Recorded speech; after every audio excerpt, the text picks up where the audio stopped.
Many different people groups, from the Irish to the Arabs to the Armenians and many more, were reported to have conducted blood oaths in the ancient medieval worlds. I recently read a paper that overviewed dozens of accounts from ancient writers claiming that people, usually in lands quite distant from these authors, performed blood rituals. The author specifically wanted to look into the veracity of the Hungarian blood oath, supposedly the country's first constitution, and his work has proven invaluable to the newest episode of my Turan Explorer podcast. While some of these oaths may have taken place, others are very likely inventions or exaggerations from their authors, so let's look at a few. Tacitus reports that the ancient Armenian princes would unite their right hands, bind their thumbs together in a tight knot, then, when the blood had flowed to the extremities, let it escape by a slight puncture and suck it in turn. Herodotus wrote about Arabian blood oaths, saying, "There are no men who respect pledges more than the Arabians. A man stands between the two pledging parties and with a sharp stone cuts the palm of their hands near the thumb.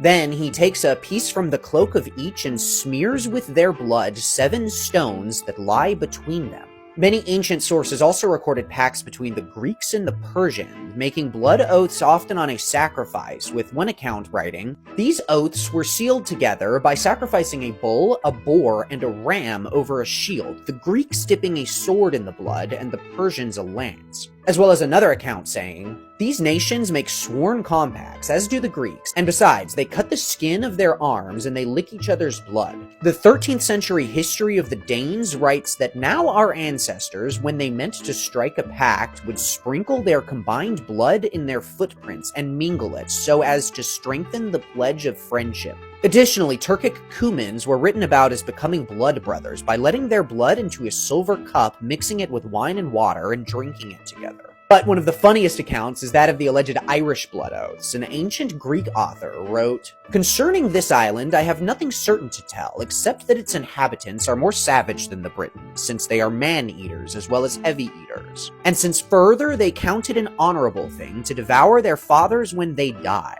But I am saying this only with the understanding that I have no trustworthy witnesses for it, and yet, as a matter of man-eating, that is said to be a custom of the Scythians also." Many accounts of ancient Scythians reported blood oaths and cannibalism as well, and it is believed that the legend of medieval Hungarian chroniclers writing about their own ancestors performing these blood oaths may have been retconned by reading these histories of the Scythians. Do you know of any other blood oaths? It was interesting learning about just how many of these purported oaths that there were. And for a deeper dive into the Hungarian context, subscribe to the Turan Explorer podcast.